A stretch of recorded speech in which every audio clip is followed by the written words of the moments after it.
今晚 BB 故事台要講嘅成語故事係懸梁刺股。如果讀書讀到好攰、瞌眼瞓，你會點做呢？去飲杯茶，去唞一唞，定係索性去瞓一陣呢？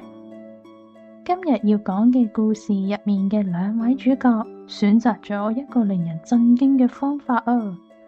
一個將啲頭髮綁喺屋梁上面，一個用個錐去拮自己大髀。呢個故事就叫做懸梁刺股啦。喺東漢時代，有一個叫做孫敬嘅年輕人，佢讀書非常之刻苦，每一日由朝讀到晚。不過一讀到好夜嘅時候，對眼就越嚟越沉重，好眼瞓啦。呢一晚，孫敬又讀到好夜啦，佢又開始中眼瞓啦。佢一路中眼瞓，一路同自己講：唔得唔得，唔可以瞓噶，仲有好多書未睇啊！但係當你好眼瞓嘅時候，真係控制唔到噶喎，個頭中下中下咁樣，不知不覺就會瞓着咗啦。每一次瞌完眼瞓醒返嘅時候，孫敬都會好自責內疚。孫敬拍一拍自己塊面，唉，點解又瞓着咗噶？真係唔爭氣啦！有一日，孫敬望到屋企嘅一條屋梁，突然之間諗到一個方法喎。如果我將啲頭髮綁喺條屋梁上面嘅話，喺呢個時候佢搵嚟咗一條繩，將自己嘅頭髮紮好，另一邊就綁喺屋梁上面，然後繼續讀書。然後只要一中眼瞓，個頭一垂落去，啲頭髮就會扯住。哇，好痛啊！醒啦醒啦！痛楚令到佢即刻清醒返，重新振作，再嚟過啊！就係咁，孫敬每一晚都用呢個方法嚟令自己唔好瞌眼瞓，夜晚努力讀書，從來都唔間斷啊！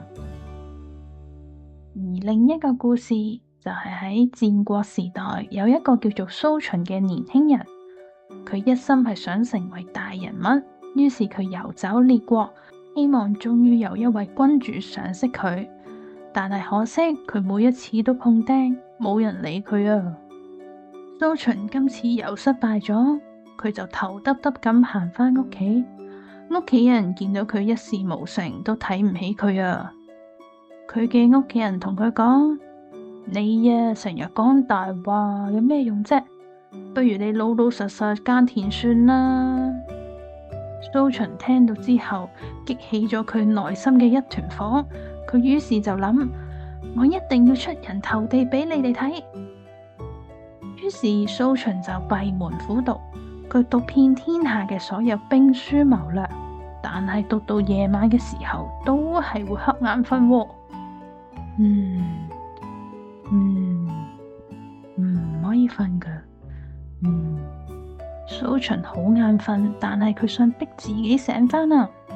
佢忽然之間見到台面上面有一把錐，於是佢就好大力咁將個錐落自己大髀度，痛楚令到佢成個人醒返晒啊！痛到眼淚都流晒落嚟。不過佢抹乾眼淚之後就繼續讀書啦。每次瞌眼瞓，佢就再拮一拮自己大髀。如是者，時間就一日一日咁過去啦。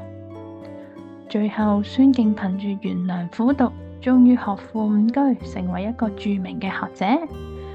而蘇秦就憑住刺股苦讀，精通縱橫之術，後來就成為咗6個國家嘅首相，威震天下。當年睇佢唔起嘅屋企人，見到佢衣錦還鄉，都唔夠膽再抬頭望佢啦。懸梁刺股呢個成語就係形容讀書非常之刻苦同埋努力。當然啦，我哋今時今日係唔需要用呢啲方法去讀書嘅。不過佢哋嘅故事係想話俾我哋知，真正嘅努力有時候未必係好舒服，有時候仲要犧牲一啲嘢添。勤學苦讀3部曲嚟到最後一集啦。3個故事都有一個共通點。但係從來都唔放棄，卒之等到成功啦。今晚呢個故事講完啦，多謝你收聽。如果你鍾意聽我講嘅故事，請你 subscribe 我嘅 channel 同埋 like 呢條片啦。下次再見啦，拜拜。